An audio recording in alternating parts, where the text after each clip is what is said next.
Oh, You know I'm it's gonna be bad when the working. Swifties are against her, you know?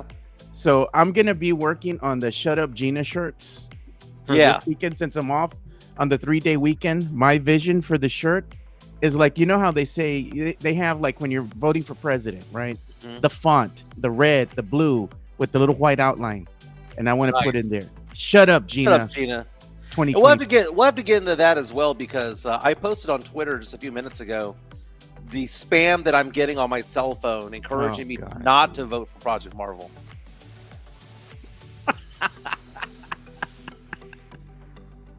Tex Mex Frank sent me a funny picture, bro. I'm laughing at this shit. I gotta get that picture. I got the screenshot of Jerry throwing the finger. I Yeah, think I need to make that my Avi on Facebook or something, dude, that's or put it funny. on a shirt. It's funny, dude. What's up, Jonathan Perez, Sam Salinas, Greg Castanuela? Shut up, Gina. Oh, and I got something to read too, because I saw that Matt Lerma was coming at you, and He I won't was. stand on that. I won't stand on that because the context is one preseason game. So y'all get ready for that Matt Lerma voice. He getting roasted today. He getting roasted today. It's coming. Man, Joe, I woke up early this morning to make Chica breakfast, man. She was asking me what was going down because I made bacon and eggs and biscuits and Did you coffee and all remember to that take the stuff. plastic out this time? Because you almost killed her ass last That's time. right. I forgot about that. She sent me the pictures on the Facebook Messenger because you were telling Yeah, me about it right during the show. And she sent the picture. She goes, "Mike almost killed me, Joe." And she showed me the pictures of the two pieces of plastic. that's funny. Oh man, yeah, that foam spam is getting out of control. Where the dreams don't fade from the river walk nights to the Alamo shade. We rise together through the highs and the lows. Area 210. Oh, it's the life that we chose. What's up, San Antonio? What's going on, South Texas? This is the Area 210 podcast powered by PF Chang's La Cantera, where today it is Wednesday Wines Day, Joe. Half off price It bottles of is. wine and champagne over at PF Chang's. Go visit Sean Quintero over at the La Cantera location. Go say hi from all of us at the Area 210 podcast. He was telling me, Joe, that they have new drink specials that are all day long now Oh, from open to close. So we'll help you nice. get some details about that. Apparently, there's 8 drinks that are signature drinks that are now on special from open to close. So we'll get into that later. Joe, how you doing today, my man?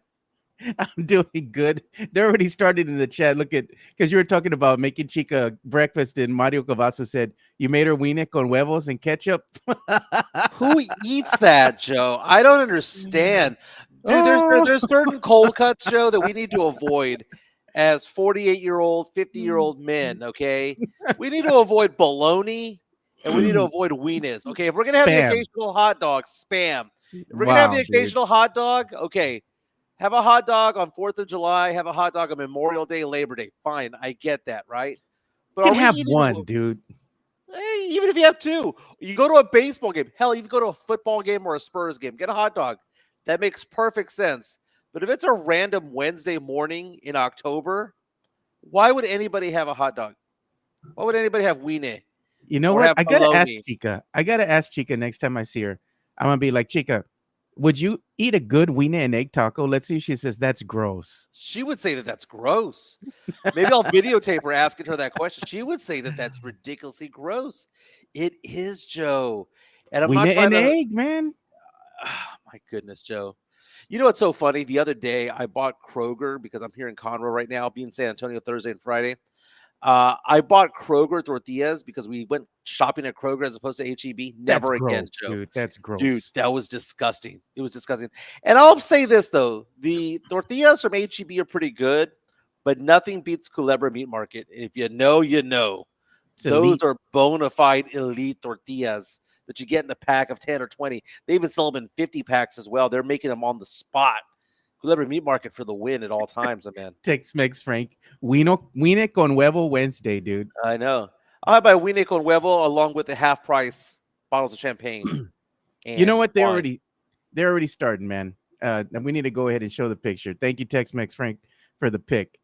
It's a picture of Jerry Jones tirando el dedo, throwing the finger, telling Yeah, everybody que me la pelan todos. Jerry Jones with the fine. Let's get into this a little bit because there was two people who got fined in the NFL. Jerry Jones got fined, and the head coach of the Arizona Cardinals got fined as well. It's funny because Baker Mayfield, should he be fined as well? That's another question that we need to ask as well. Jerry Jones fined $250,000 for flicking off a fan after the Cowboys beat the Jets in New York the other day. Cowboys think we going got the to 2-1. video. And, I mean, I know Jerry takes a lot of grief, right? But the guy is a billionaire. And at some point, you need to have some class. And if you're 83 years old and you don't have class, you're never going to have class. And that's Jerry's just basically it. puro. He's puro, man. Puro No, he Jerry. isn't. He's an elitist. Look He's at a that, bro. bona fide elitist. That's going on a shirt. I'm putting that mother on a shirt, bro. Yeah. That's going on a shirt. I'm gonna wear that with pride. That's gonna be our victory picture every time the Cowboys win. Yeah. We show that picture to the haters. Give me a Well, there you go. haters, bro. Is that the new version of How About Them Cowboys? Yep, this is it, dude. I mean, Jerry Jones being the leader of this team since 1989. It has been 36 years since he took over this team. 36, 37 years. And that's your leader right there. That's the guy who not only owns the shop, he's also the general manager. He's the one who's in charge of everything. And he gets on the sidelines and all that stuff. Joe, are you proud of this at all? I mean, I know you think it's funny because I think it's funny too. I've met Jerry Jones a couple of times. Oh, I Jerry, think this is funny, right? But from a fan standpoint, do you look at that and think to yourself, "Oh my God, what is he doing?" That's the fan base in a nutshell, bro. Like, if you ain't with us, then you know what? Like Jerry says, give me la pelan, bro. And with us, I don't think Cowboy fans are with Jerry Jones. How are Cowboy fans with Jerry Jones right now? I'm not saying that they're with 30 Jerry, years. but that's funny, dude. Okay, so then you have the head coach of the Arizona Cardinals who got fined, I believe, $100,000 for quote unquote punching one of his players the other day. Arizona lost a 1-point game on Sunday. Comedy of Errors lost 22-21. They were up by 15 points. They could have put the game away up 21-6. Their running back, who was a backup running back, ran 72 yards through the line, going for a touchdown. Lets go of the ball 1 inch before hitting the end zone. Ball goes out through the end zone. It's ruled a touchback. And because of that, and many reasons, man, there was bad play all along, right? But you see head coach Jonathan Gannon, because he punched Emery DeMarcado after the play. He went up to him in the sidelines, and he didn't punch him in the face. He hit him in the chest or the gut or the arm. No, it's not that, dude. And again, he's there going, don't do that again. How can NFL players be doing this? Again, it ruined what would have been a 73-yard touchdown, 73-yard touchdown. This guy who was a backup fighting for playing time is one of the reasons why they lost that game. And if Arizona misses the playoffs because of this, I understand why head coach Jonathan Gannon got upset. But I don't think he hit him in a way that was going to be offensive. That is something that you do on the sidelines. It's not Coach Bud Kilmer in Varsity Blues. It's not Bobby Knight for Indiana basketball back in the day. I thought this was very lighthearted. He was pissed. Did he make contact? Yes. The head coach, Jonathan Gannon, did apologize afterwards for his actions. But $100,000 for that, Joe. If there's anybody who did deserve that, it's that running back, Emery DeMarcado. You know what? I have no problem with what the coach did. That guy, DeMarcado, man, he ain't too bright, Mike. This is the brother that'll sign his check with the freaking stamp. Like Floyd Money Mayweather. They can't read, so just stamp it, you know? He's Ricky Henderson bright. Hot water, burn me, that kind of thing, Yeah. I remember they did that bit a long time ago. I think it was Mike Taylor, dude. They had me dying, dude, when they were talking about what do you call that quarterback test that they have to take? What is it called? Oh, the Wonderlic. The Wonderlic, yeah. And they were talking about how low the quarterback from UT was from years ago. What was the one that won in the Rose Bowl? What was his name? Oh, it was Vince Young. Vince Young, yeah. So Vince Young, when he won, right, he took the Wonderlick and he had one of the lowest scores. Yeah, it's got a 6 out of 50. and they were making fun of him so bad. They're like, his responses were like, "Oh, hot water, burn, baby," that kind of stuff.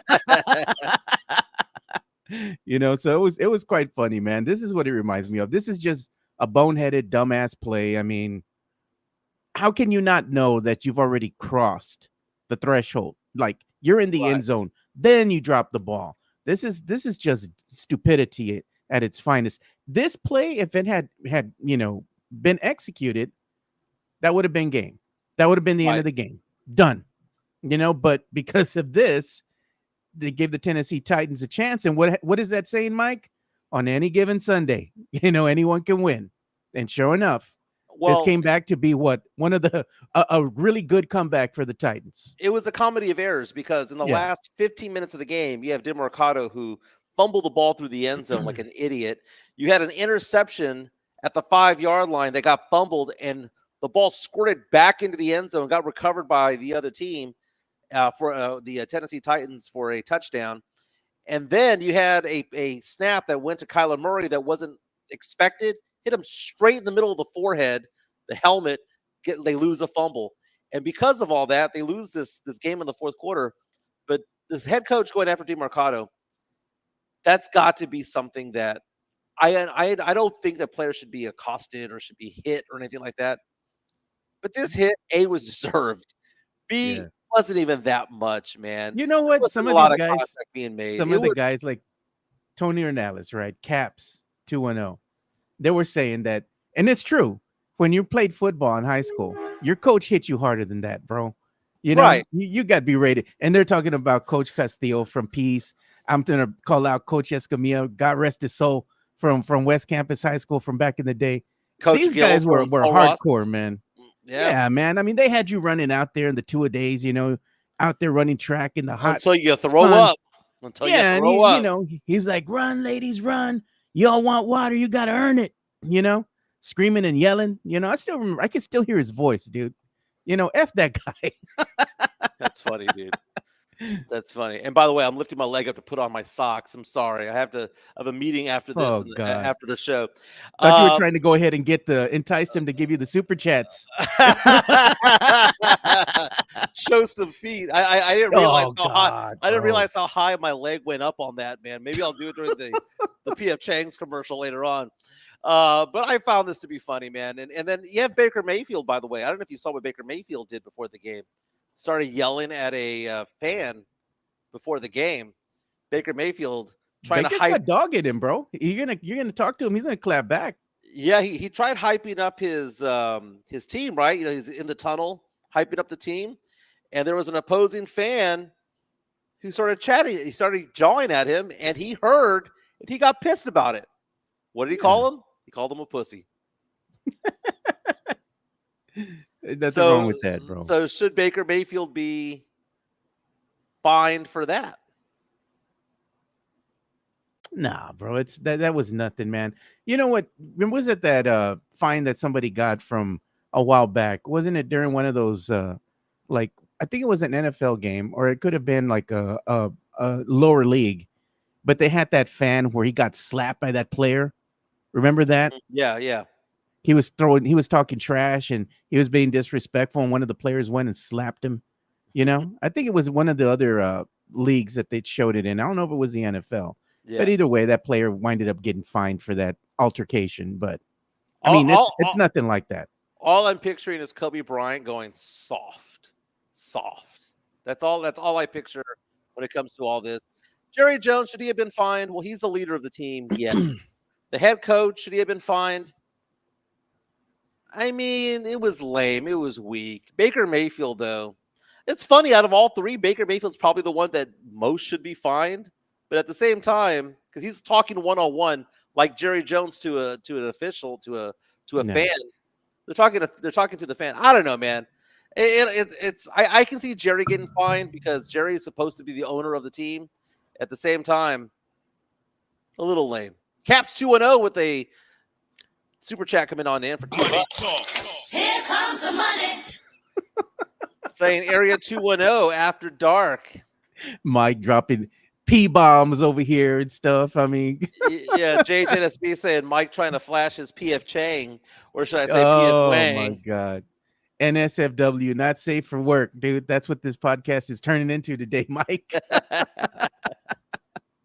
Oh man, but you know what we got to address too? I want to get right into this one because I've been waiting for this, man. You all like the Matt Lerma voice so much. Well, here it comes. So our boy Matt Lerma, he tried to steal the idea from Spernandez there, went on Twitter, went on the X, didn't even give him credit. Oh, Luke Cornett's nickname is the Big Elote. Come on, man. Do better than that, Matty. Come on. Give my boy some love, man. But I then know. he goes on and he says that he was, he went ahead and put this out on the X. So I'm going to read it in his voice. I was going to just read it normal, but I'll read it in Matt Lerma's voice.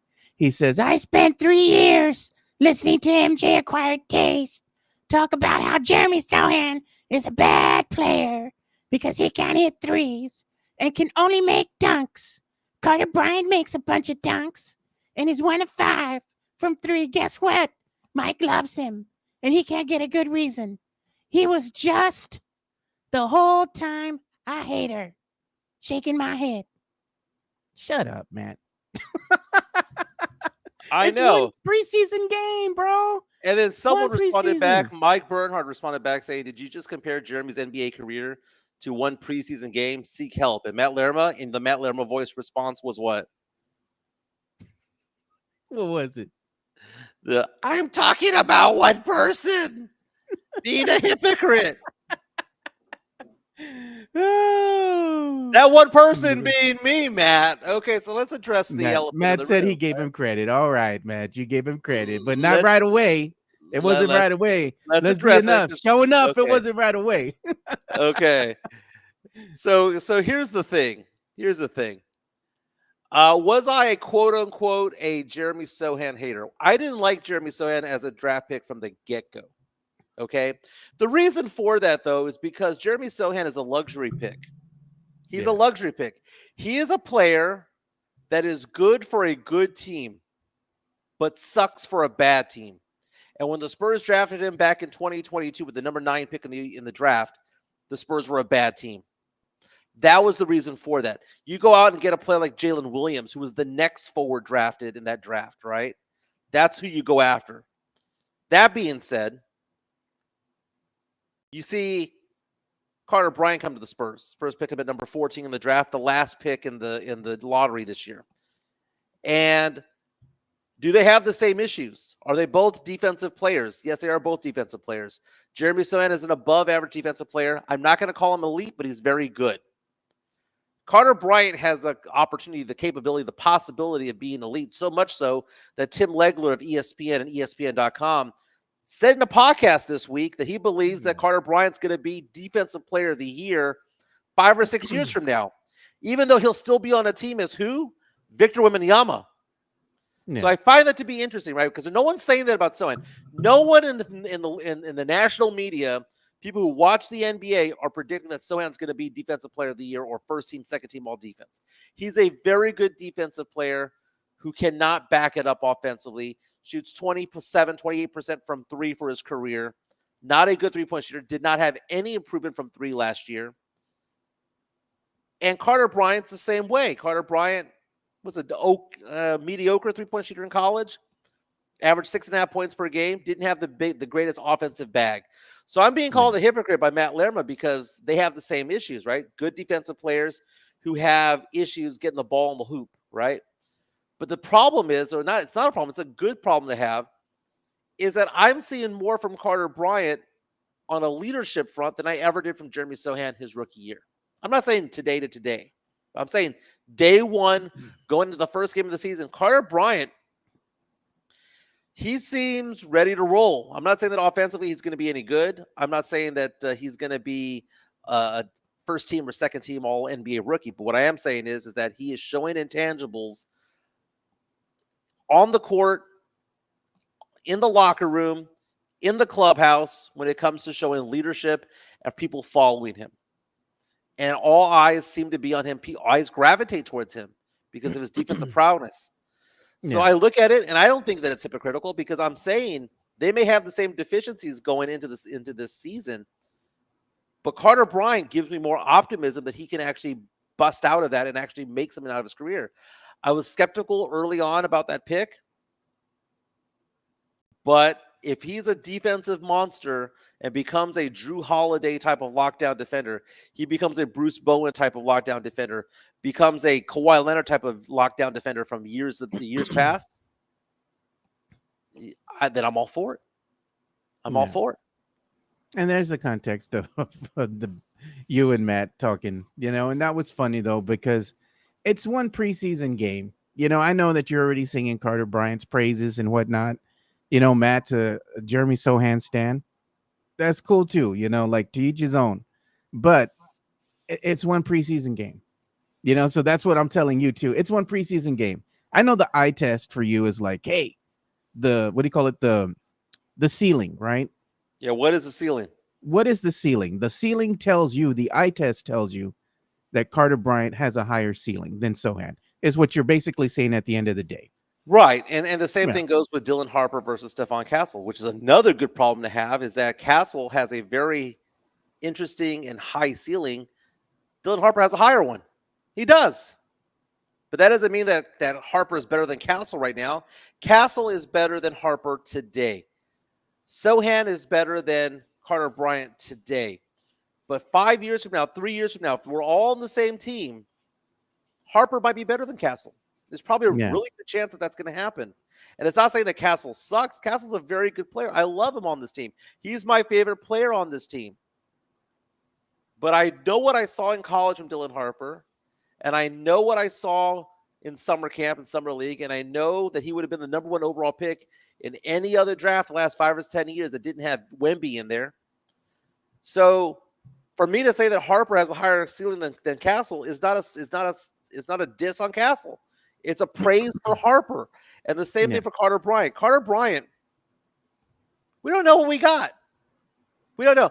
I already know what we got with Sohan. We know what we got. We got a guy who does dirty work, who, if this team becomes a 60-win team, 55-win team, he's that luxury guy that you want to have on the roster to do the dirty work, right?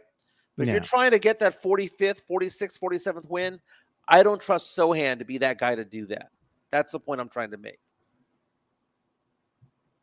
Tony Analysis just out to us on our chat, powered by PF Chang's La Cantera. Says Castle's still going to be very good. Way too early to say that, Mike. Castle's played 1 season. He's 1 season removed from college. Okay, he's 1 season removed from when he played over at UConn. We saw Harper at Rutgers last year, and so many people reach out and go, they didn't even make March Madness. They had a losing record. They had 8 freshmen playing, and that's how college basketball rolls, right? College basketball rolls by those who are juniors and seniors. They dominate college basketball. They had this was a brand new team, and you had Ace Bailey and Dylan Harper trying to do what they do by themselves. Dylan Harper is the truth, man. This is not going to be some scrub, some flop of a pick. Dylan Harper, if he stays healthy, is a very, very solid player, both offensively and defensively. He's going to give the possibility of unseating De'Aaron Fox at some point. He's going to get starter minutes. He may not start, but he's going to get 28 to 30 minutes. He's going to get that because he is that talented, because he's the number 2 pick in the draft. Again, he was the number 2 pick in a draft that was more loaded than Castle when he was the number 4 pick in his draft. It's interesting to see what the Spurs have, because the Spurs, Joe, we talked about this yesterday, have depth that they haven't had in 10 years. That is true. And you know what that depth is? They got another twin tower to go out there on the court with Wemby and Luke Cornett. And, this is something that I'm sharing here.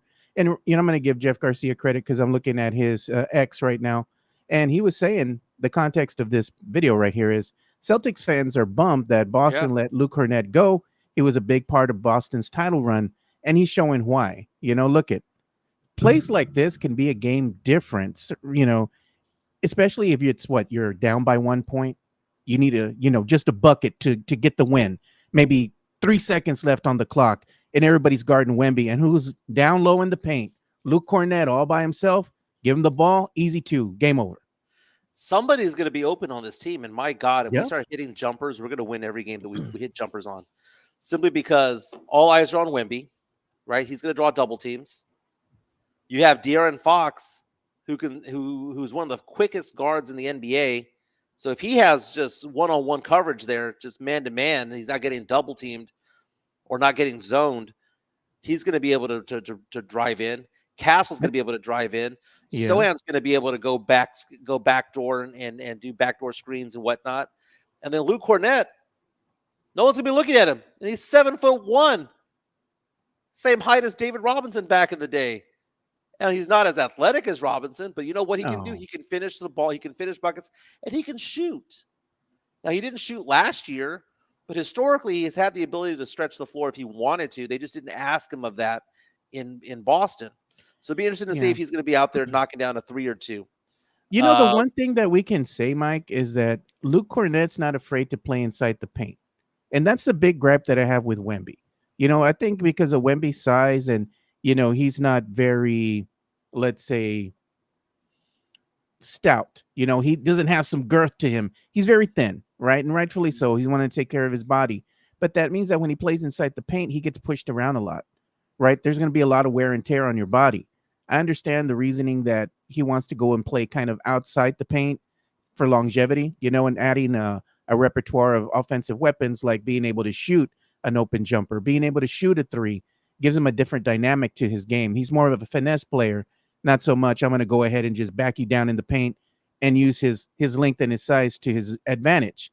But Luke Cornett being able to go ahead and take that role, being able to go ahead and get off the pick and roll action, get inside the paint, do some of the dirty work, crash the boards. I think that's going to go ahead and give Wemby that opportunity to flourish in his role as well. And I like the tandem. I think we need to temper expectations of Luke Cornett. Yeah. Because Luke Cornett is going to be 30 years old this season. Yeah. He's been in the league for 9 years. And the most points he's ever scored per game is 7. Yeah, I mean, he's just a role player, man. He's a role player. So Yeah. I know Spurs fans are excited because they see this tandem of him playing with Wemby. He's a role player who averages 6 to 7 points per game. He is somebody who gets 3 or 4 boards per game, plays very good lockdown defense, and is also somebody who is a good teammate, who can pass the ball, but he's a very limited guy. The guy is going to play 15 minutes per game, at the most 18, because that's historically what he's done. Okay. Yeah. He is not going to be over there as a starter for the Spurs. He's not going to get starter minutes because that's not what his body's done. That's not his body of work either. Yeah. He's just a role player, but it's a good role player. No different than having Boris Diaw back in the day. How Boris many minutes Diaw, you get? You think he gets 17? 15 to 18. Okay. Jesse That's A says respectable. Jesse A says Cornet's a better Matt Bonner. Okay. If we could position that in our heads that Cornett is Bonner Diaw, Thiago Splitter, somebody who goes in there for 15, 20 minutes and makes an impact on the game, but is not going to be playing starter minutes. That's what he is. Yeah. Right?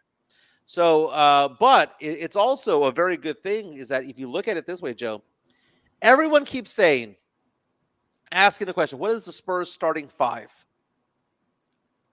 I don't care. What I care about, Joe, is what's that? I don't care who the Spurs starting 5. I don't well, care. Just win. Well, what I care about is this, Joe. A lot of games go down to the final minute. That is true. What is the final 5 for the Spurs? Like down the stretch, closers, I guess you could say. Who are the closers? Because I see the closers being a defensive backfield of Fox, Harper, Castle, Cornett, Yeah. and Wemby. And then depending on the size, if you want to take out Harper and put in Sohan, so be it. But those are all really good defenders, dude. De'Aaron Fox led the league in steals. Castle can lock down ones and twos. Harper's Keldon's a very good closer. defender. Keldon's a closer. They play him in the closing minutes of fourth quarters, you know. But that's and when the Spurs suck, dude. That's when the Spurs suck. Is Keldon really a closer on this team? That was how Coach Pop used Keldon. He used Keldon as a closer. It's going to be interesting to me to see if Mitch Johnson does the same thing.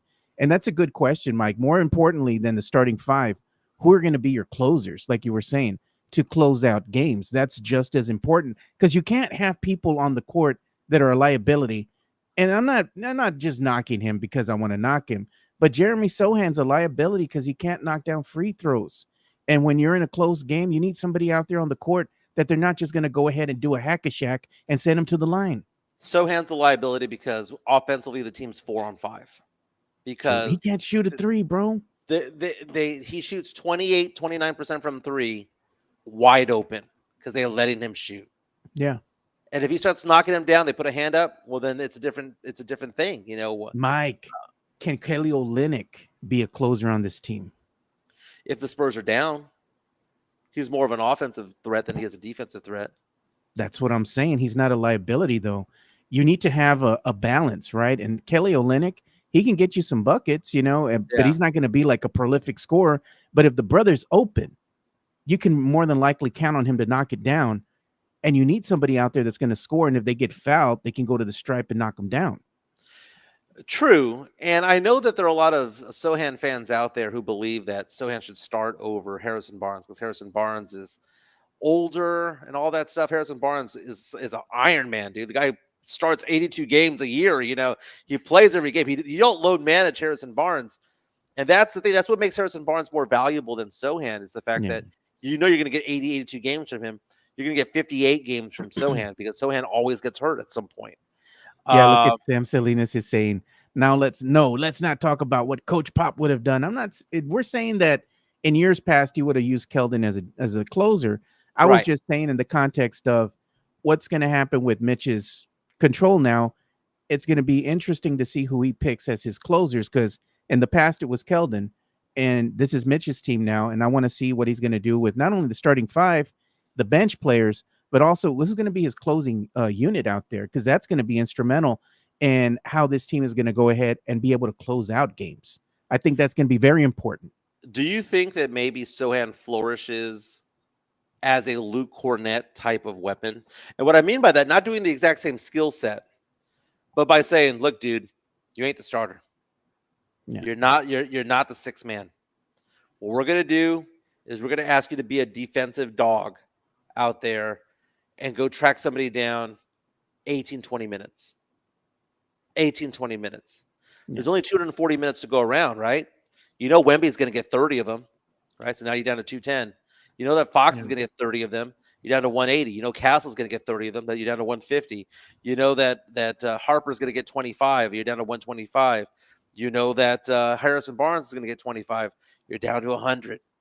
That's 100 minutes left, Joe. Yeah. And we haven't talked about who? Keldon, Vassell. We haven't talked about Olynyk, Cornett. We haven't talked about any of these. Harper. Lindy. Yeah. So if we know that there's 240 minutes to be played, Joe, it's easy for these minutes to go down. And if we're expecting that Sohan's going to be some 25-minute per game guy, that he's going to be the starter and he's going to be the next whatever. Dude, he's a role player, man. Can he accept the fact that he's a role player on this team? Because we didn't even mention Carter Bryant's minutes. Man, I don't want to see Mitch having Jeremy Sohan in that starting five, bro. Don't do it, man. You think you would have learned from the past, that he's not that guy. He's not a starter, man. Have him come off the bench and he'll flourish. But if you put him in that starting five, I don't think it's going to help the team. The team needs to get off to what, Mike? Great starts to start off a game. Mm-hmm. You do not want to get, 20 points down in the first quarter. That doesn't help them. They have to expunge so much energy to try to get back into that game. What happens? They run out of gas in the last, 2 minutes of the fourth quarter? Mm-hmm. And that miraculous comeback, it all but fizzles out. Now, here's what's going to happen to the Spurs, because this happens every year. The teams that are the underdogs do well to start out, right? So the Spurs are probably going to get out to a pretty decent start. Probably. Then reality sets in. Other teams get their legs underneath them. And then what are the Spurs going to be doing in December, right? Yeah. Because we saw this in the NFL. Week 1, it's all about the underdogs. So underdogs do well in week 1 because it's a new season. No one's in rhythm. And it's any given Sunday. It's like that in the NBA too. We saw this, Joe, when the Spurs had a season where they won 22 games. They started out 3-2, right? So we can't get excited about the Spurs going off and winning some games early on. We need to see what are the Spurs doing to build on top of that momentum as time goes on, because some wins are because they're playing well. Some wins are because the other teams played poorly. Look at Right? this. Somebody sent us a picture here, man. This is funny. Mike with Carter Bryant. You're Andy or that other kid, right? Yeah. Throwing Woody away. I don't Jeremy want to play with Sohan. you I don't- anymore. Dude, I was just thinking about Toy Story 3 the other day. Man, that was a sad, depressing movie, man. People say Up is depressing. Dude. Toy Story 3 is the one that pulls at the heartstrings. When I went to go see this movie in the theater with the kids, right? Because they were younger at the time. I'm watching and I'm like, all right, it's cool. I don't cry like that in the movies. I'm like, all right, it's sad, whatever. Man, there was a guy that was behind this full grown ass man, fucking bawling, dude, in the theater. Sobbing, dude. I'm like, what's wrong with you, man? Yeah, I saw a lot of sobbing for Inside Out. When that Oh movie came out man. a couple of years ago. Joe, I'm looking Yeah. at who are the free agents are at the end of this year for the Spurs. Tradable assets, right? This is somebody that you can try to flip for a future first rounder, whatever the case may be, right? Joe, the Spurs have several of them. Number one, they have Harrison Barnes. Harrison Barnes makes $19 million this season, is in the final year of his deal. Kelly Olynyk at $13.4 million, final year of his deal. Jeremy Sohan is in the final year of his deal. It's a team option. Spurs have the ability to offer him an extension today if they wanted to before the season starts.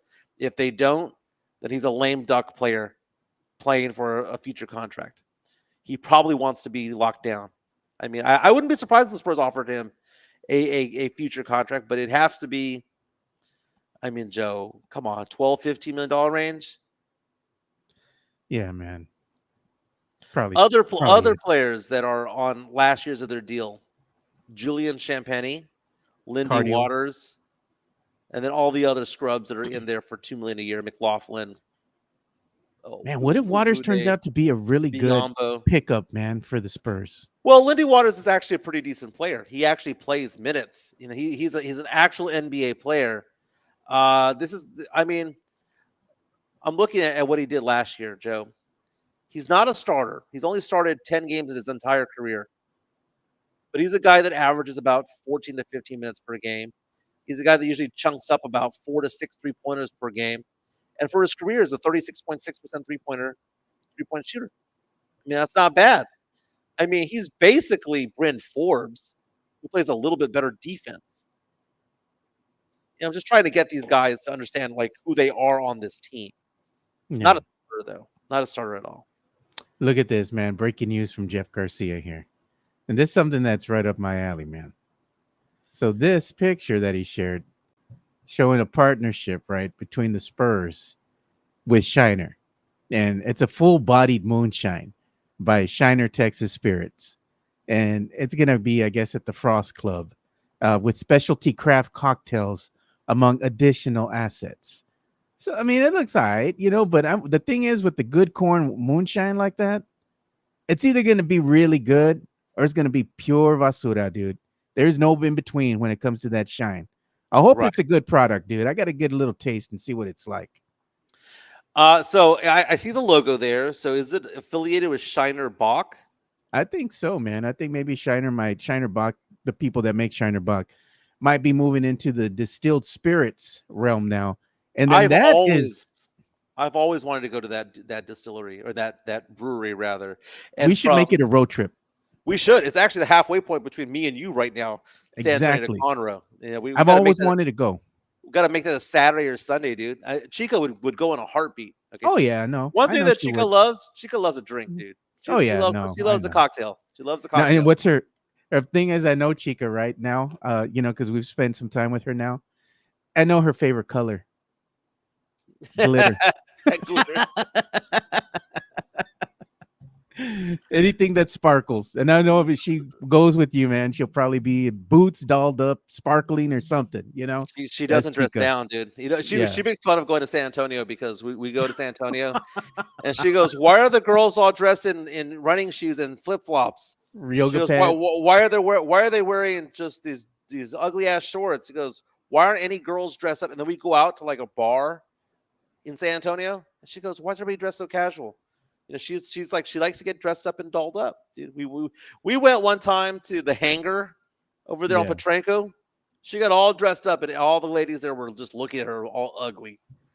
And she's like, "Don't get mad because I'm looking good." Oh, look at Tornellis. He goes, Joe, you're not supposed to know your friend's girlfriend's favorite color.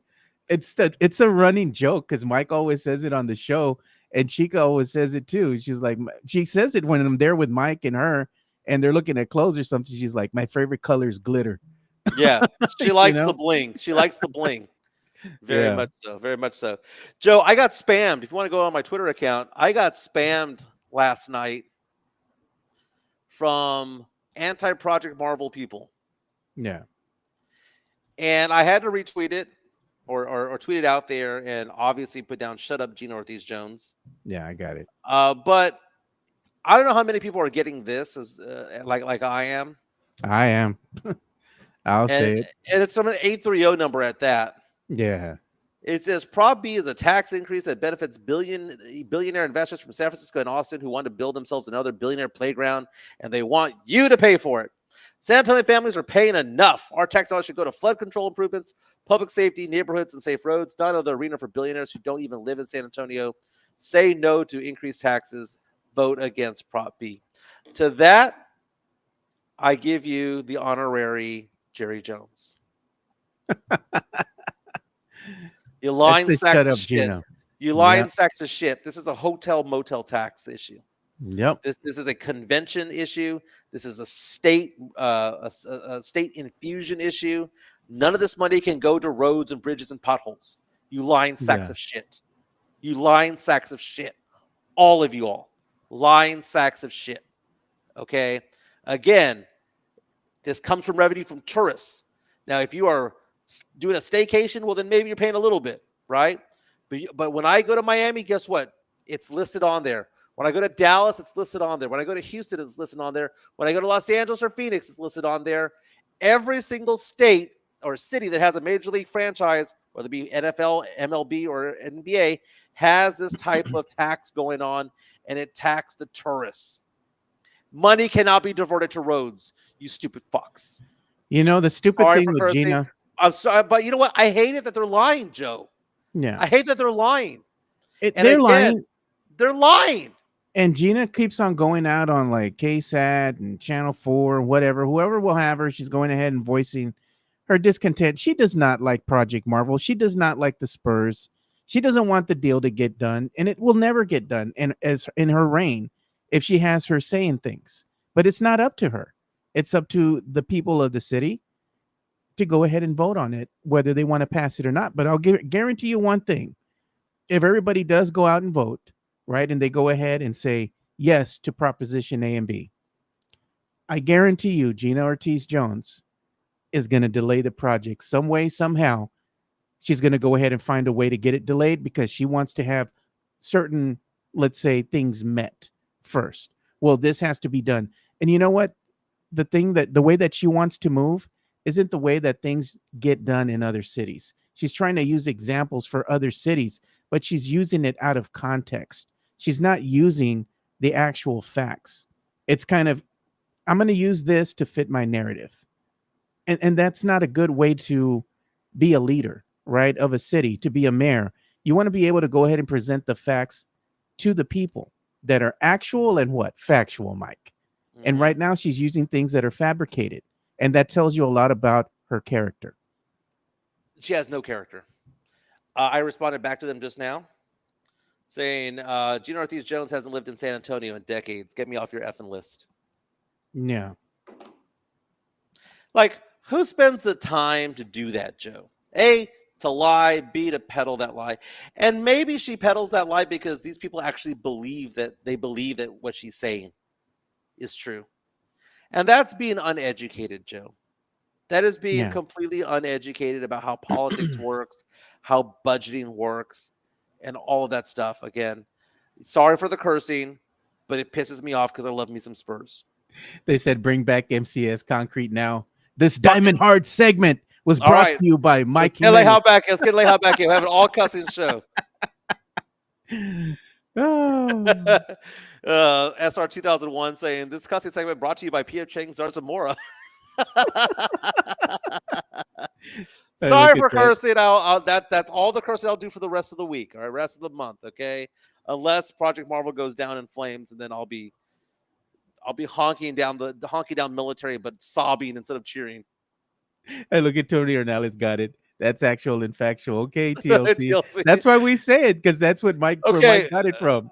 Okay, so the first time I ever said that on air was on Sports Star, and I was doing a show with Rudy J, and I was arguing with him about something, and I was just like, it just came out of my mind. I said, and like TLC sang in the 90s, it's actual and factual. And he looked at me, he just cracked up. So, but that got me thinking about over the weekend, I was watching, I was watching, I think it was Netflix, and the movie The Other Guys was on. And it's funny because The Other Guys with Mark Wahlberg, with the Rock, and Samuel L. Jackson is in it. Will Ferrell's in it. It's funny that I thought it was a good movie back in the day, but 15 years later, Joe, I think that is the funniest movie ever, Joe. I think in the last 25 years, probably my favorite comedy is The Other Guys, and there've been a lot of good ones. This Is the End was good, and there's been a lot of good movies. Anchorman, and in the last 25 years, you've had Wedding Crashers. You've had all those movies. They've all been great. I've seen almost all of them. But for some reason, I go back to The Other Guys, and I think it's stupid funny. I think it's hysterical. I think it holds up very well. Anchorman doesn't hold up very well anymore. It's funny, but Anchorman's kind of like Caddyshack in the sense that it kind of got dated. Yeah. But The Other Guys still holds up as a very funny and good movie. And you have Michael Keaton's character who's quoting TLC every other line that he has. He goes, "Don't go chasing waterfalls, guys. You got to creep. You got to creep." What was that thing that they said on The Other Guys? Because the homeless had an orgy inside the Prius. They said it was a soup kitchen. It's a soup kitchen. Dirty Mike and the boys. We're gonna have a sex fest in that car again one day. Matt Lerman says my wife Eva Mendes is in it too. So Chica had never seen The Other Guys. Chica has never seen The Other Guys, right? And her two celebrity crushes are in it: The Rock and Mark Wahlberg, right? Yeah. So she sees this movie. She goes, "You're watching a movie with both The Rock and Mark Wahlberg," and it gets to the scene where it's "Bye, Sheila," and Mark Wahlberg saying something to the effect of, if something happens to you, I need to be there for her. I need to comfort her, be there for her, provide for her, and any desire that she has. I remember when she came in and he's like, "Who is this really? Like, where's the gag, He's like, "Hey," Chica laughed when he says, "Yeah, man, not all women are first round draft picks." Can you imagine if you were to introduce Chica like that? Oh, she'd be like, "Mike." I was like, "That's so funny, man." And it's what's funny about it is this: is that I've been married twice, right? First marriage lasted 5 years. Second one lasted 12, right? None of my friends liked any of my exes, right? They just didn't. They got rubbed the wrong way for one reason or the other. My first one, Gabby's mom, I get along with very well now. But she was a little bit. She liked hanging out with her friends more than mine. So that was the thing. My second wife did not like talking to anybody. So no one even got to know her, not got to meet her. See, so my old friends like Sean and Alex never even met her. I mean, they met her maybe once or twice, and it was usually for like a minute. Chica has gotten to know all my friends throughout the last year and a half, and has gotten to know my family and whatnot. And everybody loves her. Everybody loves her.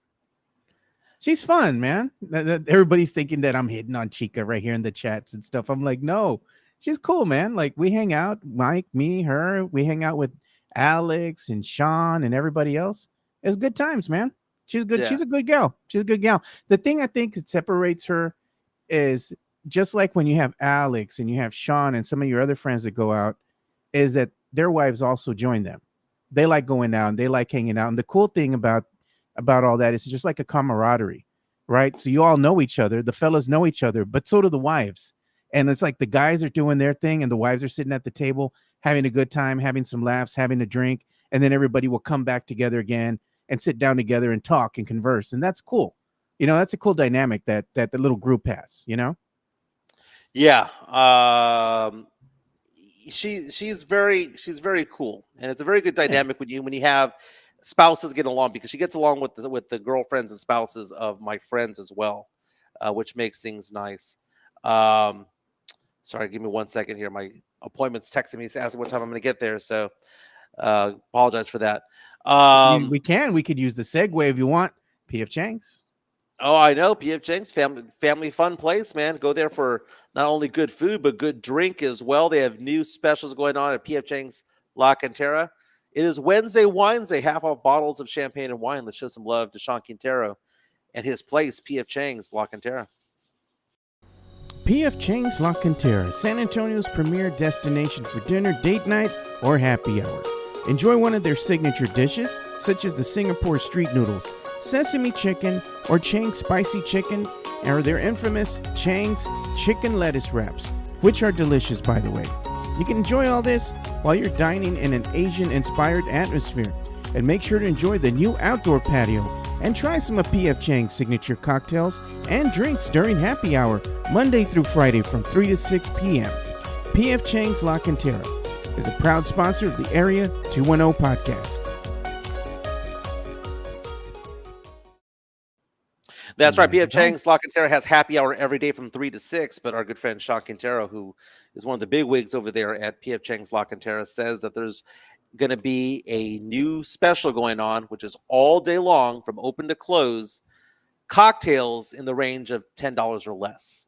Okay. And several of them, not Nice. just one, two, or three, or between 6 and 8 different cocktails that are available all day, every day for less than $10. So we'll get you that list later on this week. But again, it's half off wine and champagne. Happy hour from 3 to 6. Good place to stop by. You don't have to go sit down in the restaurant if you don't want to. Go hang out at the bar, get a quick bite. It's actually pretty. I actually enjoy eating at the bar over there. I That's do too. eating at the restaurant. There's nothing wrong with being at the bar, man. It's a nice place.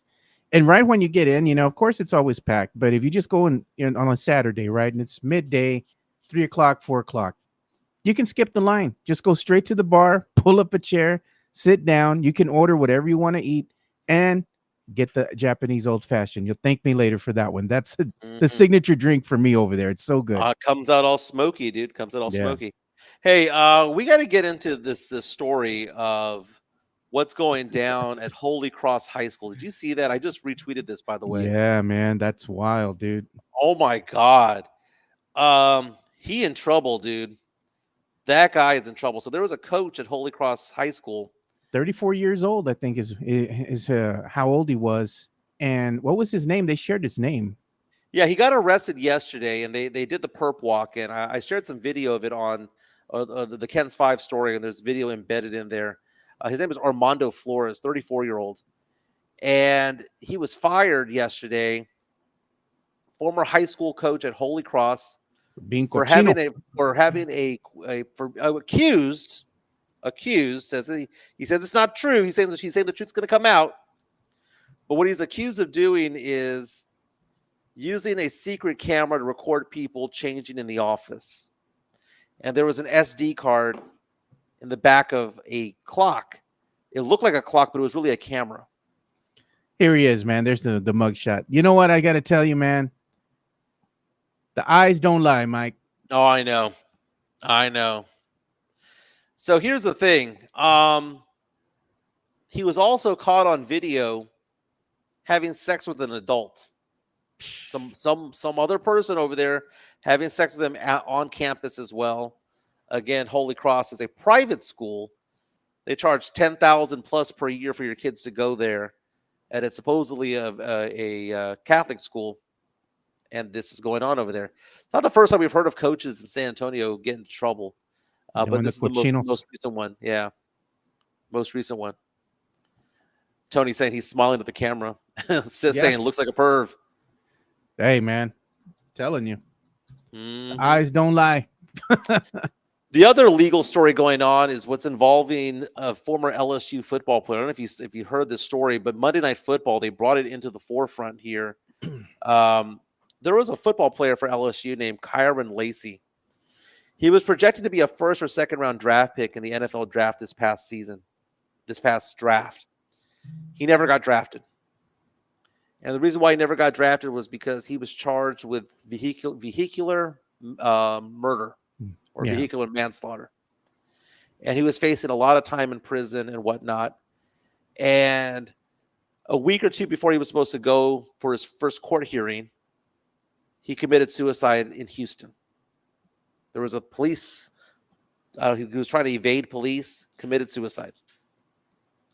His name was brought up on Monday Night Football because Lacey's attorney came out and said that there's proof that he did not do what he did, and that he was driving 75 to 90 yards behind the people who were involved in a fatal car crash. How could he have caused this fatal car crash?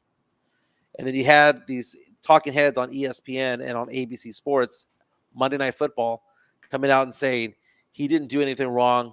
Boom, boom, boom, boom, boom. You saw the evidence from the cops. What did Baton Rouge police do? Baton Rouge is an embattled police department, by the way. They're known for being very racist historically. They provided the evidence to show that he did cause it. How do you cause an accident if you're driving 70, 90 yards behind? Apparently, it was a two-way street, one lane, and there's a middle crossing lane. And apparently, he was coming down at a high rate of speed, passing cars and going into the wrong lane or going into the middle lane. And if it spooked one of the drivers, who then drove in to one of the other cars and killed somebody and seriously injured another person. So my question for you is, Joe, I'm not saying that this guy ruined his life and he ultimately took his own life. Yeah. He's going to be a first or second round draft pick, and he never played in the NFL. He killed himself.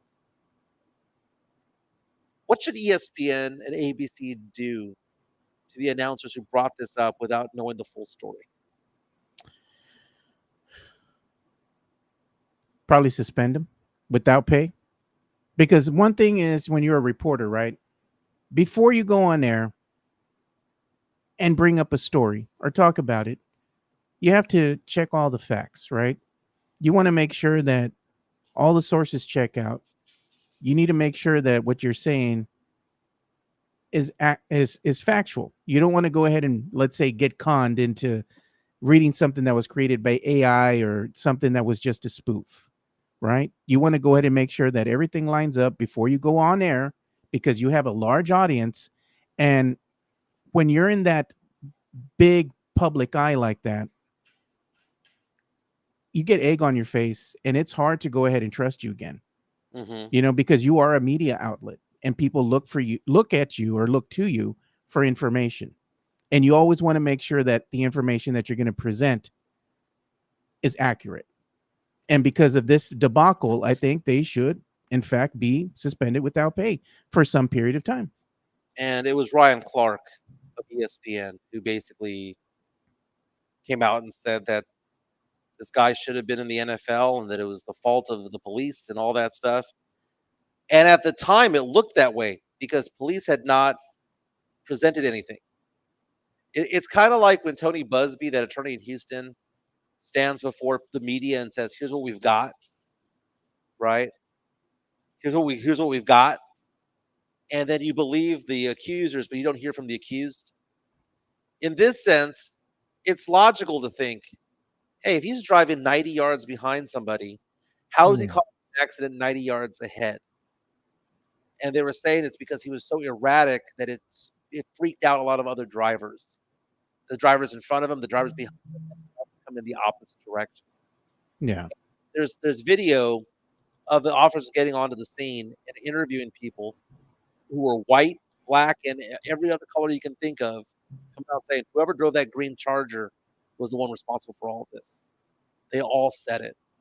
And I saw 8 minutes of video yesterday of body cam stuff, and that guy ruined his life, man. He ruined his life, and he ended up taking his own life. Brutal, absolutely brutal. You know what else was brutal? I don't know if you saw this or not, but it's circulating there. There was a big old dust up, man, over the weekend at a local Whataburger, right? Hmm. And they show 7 people were involved in this fight that broke out at Whataburger at around 3 a.m. 10 people, should I say, became involved, punching and throwing hands and all that over an order mix up. You know, no good comes of you being at Whataburger at like 3 a.m. You know, anything past midnight. That's when all the drunks are there. You know, even the Whataburger near our house, the 151 right here. I've gone there, you know, during the day or whatever, even like around 11:30ish or whatever, and that's my cutoff time. I don't want to go any later than that because stuff like this happens over there. So I'm not going to show too much, you know, the whole thing. But I Right. mean, the problem is that even when I've been there, and I asked the lady one time when she came and gave me my order because I was there with my son, we're in the drive-through. I said, "Does it get crazy here with all the drunks coming in like after midnight?" She's like, "Oh yeah." She goes, "People are fighting here in the drive-through. You know, they get out of their cars, they start fighting." She says people pass out. You know, they're trying to order and they can't Mhm. even understand them. You know, they fall asleep in the drive-through. I'm just like, God, man, it sounds like it's a shit show. You know, after midnight. That's why I don't go over there. But it's craziness, man. Like you wouldn't think something like that would happen at a Whataburger, maybe at a Peter Piper's, maybe the Peter Piper's here on Marbach. You know? And that's why we go to Taco Palenque, right? That's why we go do that Yeah. instead. Um, Congratulations in order, by the way, at KSAT 12 to Ernie Zuniga, who was named as Steve Streeter's replacement at KSAT 12 for the 10 o'clock news Monday through Friday there. I have known Ernie Zuniga for 20 some odd years.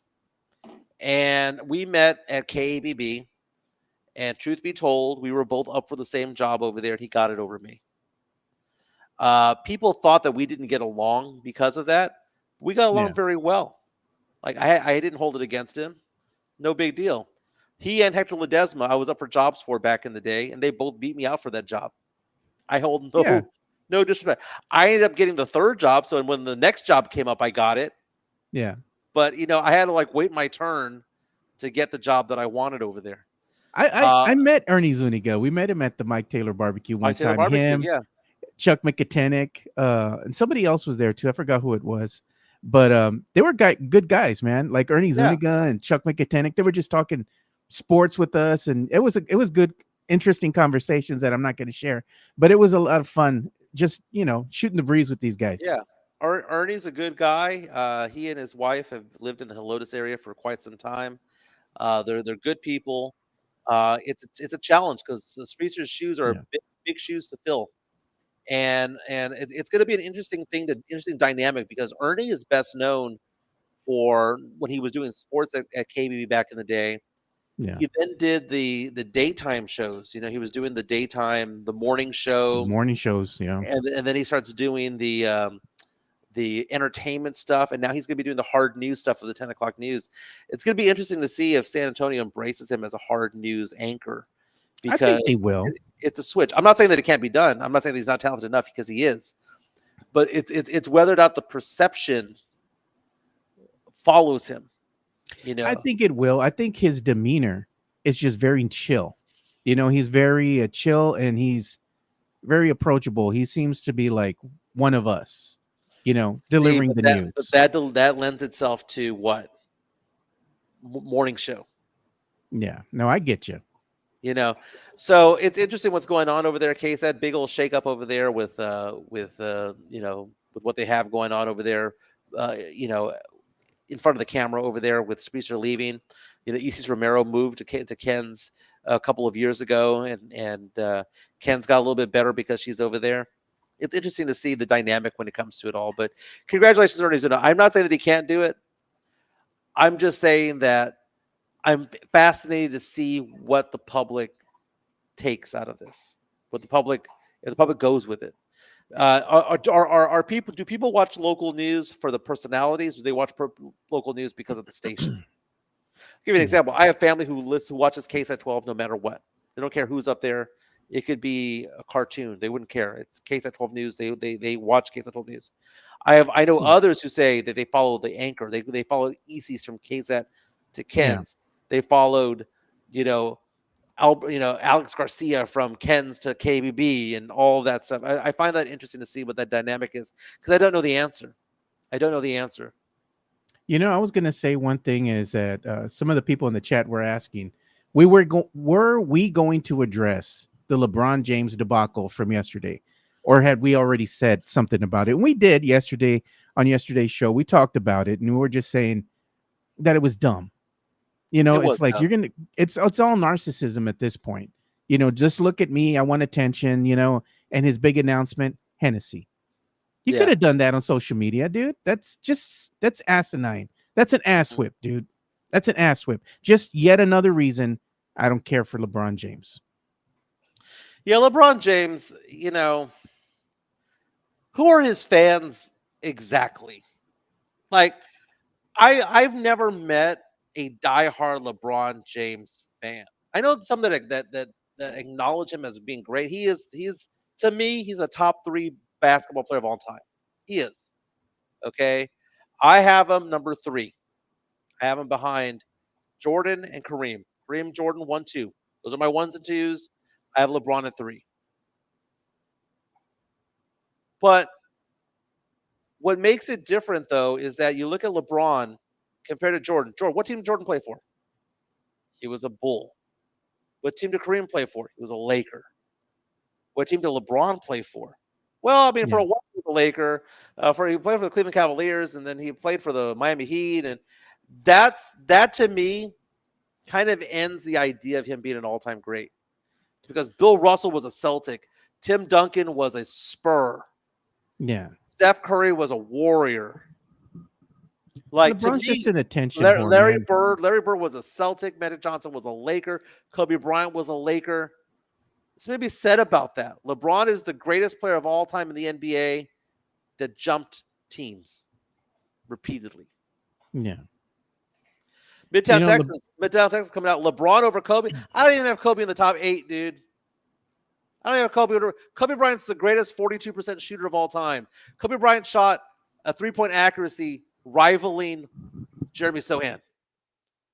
The most overrated player of the NBA of all time to me is Kobe Bryant. Actually, it's Allen Iverson. Kobe Bryant's up there, though.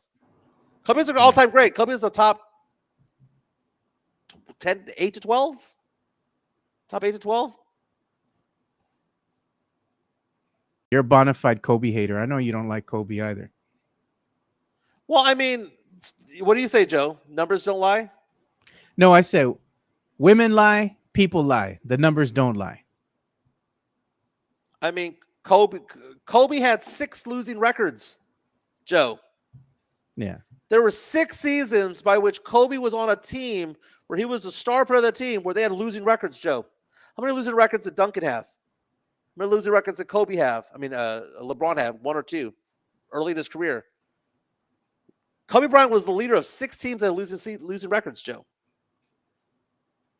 And I'm looking at Kobe's stats. Kobe's career stats. Career 3-point shooter, Joe. Remember, 36 is good, 34 is decent. 32, you're trash. Basura, right? 3-point shooting for Kobe Bryant. Let's see here. Where are we at? Career 3-point shooter. 32. 32.8. So he couldn't make a 3-point shot to save his life. MJ, Kareem, Timmy. I'm fine with that. The problem is that with LeBron, though, it's the longevity, Joe. It's the fact that he's played 23 seasons and the dude never gets hurt. It's the fact that he has over 40,000 points. He's the all-time points leader. Man, some of these comments, y'all are crazy, dude. Y'all are crazy, man. Yeah, Duncan never had a losing record ever. And there's something to be said, too, like in the days that when Shaq left LA, right? And it was just Kobe by himself. In those early seasons, that Lakers team struggled, man. And Kobe, even though people thought he was as great as he was, he couldn't carry that team. Nope. It wasn't. It's just he was missing Shaq big time. And I think it was just a bunch of egos at that point. You just had two guys that had two big egos. You can't have two alphas in the room, Mike. Yeah. And that's what it boiled down to. What was Kobe's last season? You know what the record was for the Lakers? What? 17-65. His second to last season when he was 36 years old. 21-61. The third season before that, 27-56. Now, he was injured most of that year. The year before that, they were 45-37. The year before that, they were 41-25 in the strike-shortened season. So it may not have been 6. It may have been 5, where they had a losing record. But still, even if it was just 3, so maybe it wasn't 6. Maybe it was somewhere between 4. I thought it was 6. I'm pretty sure it's close to 5 or 6. But I got to go through them all. But Lakers record by year. That's the easy way of doing it, because he was there from 97 to 16. Let's see here. Losing records. I have to accept cookies here. Losing record in 2016. Losing record in 2015. Losing record in 2014. That's 3. Losing record in 2013. That's 4. They were 42-20 1 year. Losing record in 2004. That's 5. Losing record in 98, 99. That's 6. I had it right. He had 6 losing teams.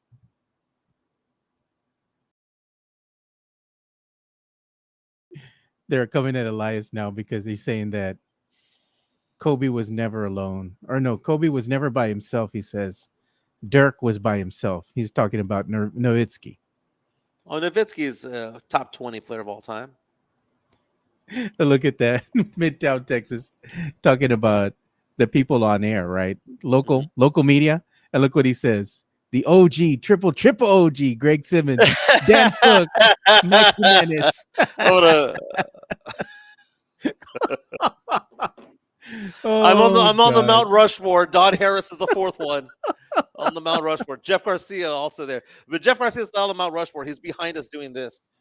Yeah, dude. That's wacky, dude. Don't do that, Jeff, which man. reminds me, I never posted this photo on social media the other day. But I saw Jeff Garcia from Locked On Spurs and Ken's 5 downtown recently, and we had a great time. But I found photos of us the other day that I was going to put as my profile pic, Joe. Yeah. Should I use this as my profile pic?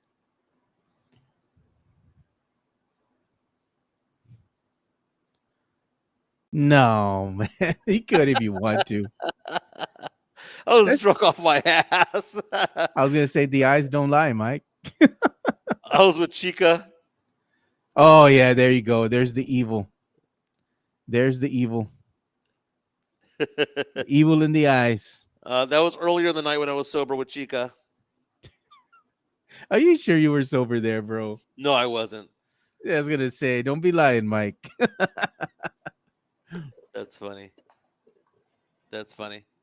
You were going to be going to Be Kind and Rewind. Yeah, that day we went to Southtown. We went to Southtown to go check out some places with Chica's coworker, and Gabby met up with us also.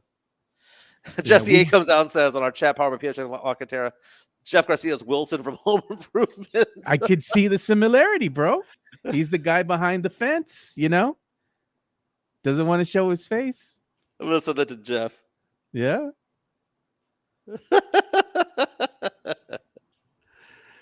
That's Send funny. me that. I have a Photoshop in mind. Oh, God.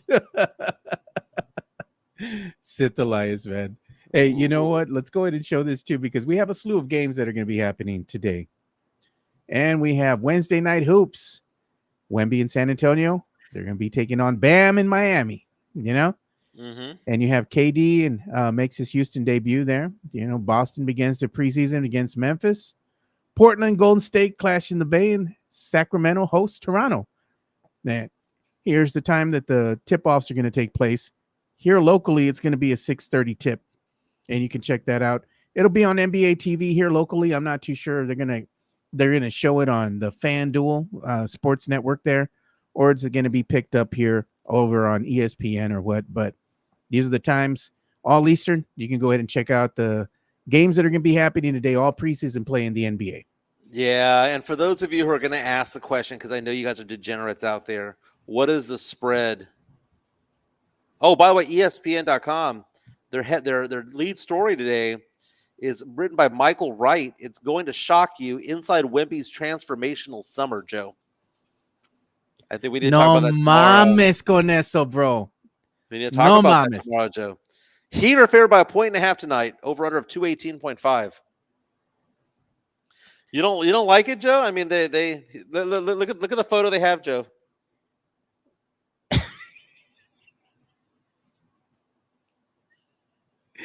Why? Why? Let me You know, see this how is long. the biggest gripe I got with Wemby is this, dude. Look how long this article is, man. You're gonna get hemorrhoids. Why? You're gonna get hemorrhoids reading all this Why? tonight. You know on the why they have toilet. to write all that? You know why they have to write such a long article? Because Wemby ain't got no freaking video of him doing a goddamn thing all summer. Shut If up, they had Gina. video of Wemby, man, that would be like a paragraph and you're done. There ain't no video of him, but pictures. Mira Wemby. I'm like, oh man, come on, man. Why? Like I'm all for the Spurs, man. I want Wemby to have a great season this year. I don't want him to be injured. I want him to go out there and have a great performance, maybe be in the MVP conversation, get Defensive Player of the Year. But generational means you show up in the big moments, man. Well, I You mean, don't fold like a $5 chair, dude. Joe, he's still younger than Duncan was when Duncan entered the league. But he's stronger. You know, Tony Ornelas told me that earlier in the chat. Mira Wemby, he's getting stronger like the Rocky move, like a Rocky song. Getting stronger. You know, come on, man. There are people who think that they're lying about his height. And it was funny because when I was watching that game against that Chinese team, the Long Tigers, whatever they were, the Lions rather, he does look taller, Joe. He was originally listed at 7'3" last year by the NBA.com. This year listed at 7'4". There are some people who are taking photos with him, Joe, and they're trying to do like this analysis. They say he could be 7'7". Look at Big Sean PD. There's really footage of Wemby working with Hakeem. What's he working on, bro? Is he working on post moves in the paint? No, I guarantee you he ain't. Hakeem was a great 3-point shooter. I guarantee you he ain't working in post moves in the paint. Look at that. What was, I'm going to look up, what was Kobe Bryant's effective field goal shooting? Did it suck ass? If it's under 55%, I'm going to laugh my ass off, Joe. If it's under 55% for his career, I'm going to laugh my ass off. His effective field goal shooting for his career was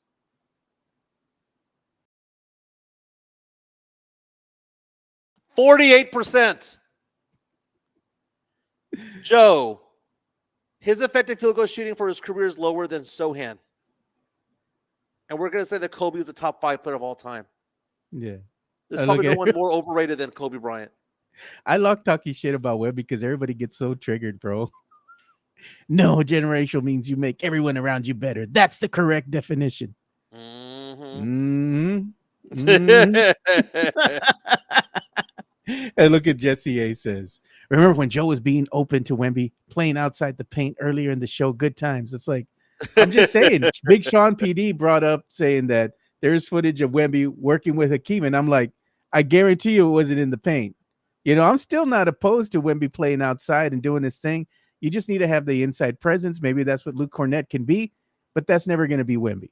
You know, that's just not his forte. There's nothing wrong with that. Hey, Joe, going back to that fight over at Whataburger, I thought they were teens. These were grown-ass adults that got into a fight? Yes, sir. Man. I mean, it's dumb, dude. They're probably drunk. They got mad because an order was wrong or something, and an altercation took place with 10 people. So you probably had two groups of people that went there, and then something ensued, and they start fighting. Off and a just wrong food order, according to Kens5.com. it's stupid, dude. It's stupid. You know, that's why Jay, where do we go, Mike? Where do we go when after we've had a night of debauchery, right? And we've had some libations, drinks to the common folk here. Where do we go to end the night? Taco Palenque. I know Chica doesn't like it, but that's Well, where we go. she doesn't mind it, but she makes fun of the fact that she goes, okay, they have beans, rice, flour tortillas with every meal, and fideo and chips. She goes, that's 5 carbs. That's what she's only have 1 or 2. Yeah. That's her main concern. But Joe, I know it's just at 11:30. We're gonna have to call it a little bit early because I had to get to work. I have to go to meet with a client real fast and get some signatures. So I apologize for leaving 15 minutes early, but we will make it up tomorrow. Is Fernandez going to be on tomorrow? Or is he on the road? I think he's going to be on the road tomorrow. He's going to arrive in town, I think, at noon, something like that. All right. Well, I'll be here. I'll be here. He'll be on the road. Friday, we'll figure it out. I might be in studio, or it might just be you and Fernandez. We'll figure that out, but we'll do it. We'll do something. NBA Central reporting that the Lauri Markkanen's on the trade market. Here come the rumors again. Here come the rumors. It's going to happen again. I can't stand Lauri Markkanen. Dude, James Pledger from San Antonio Sports Star loves him. I know he does, dude. When are we going to get Pledge on? I miss Pledge, man. I'll get him on. I'll reach out to him later on this week. I need to talk with Pledge. I need to go out for another night of drinking, go out there and hang out with my boy, man. Pledge is a lot of fun, dude. Me and Pledge had a lot of fun last time. He's a good man. He's a very, very good man, dude. I love those guys. And Minix That's my boy.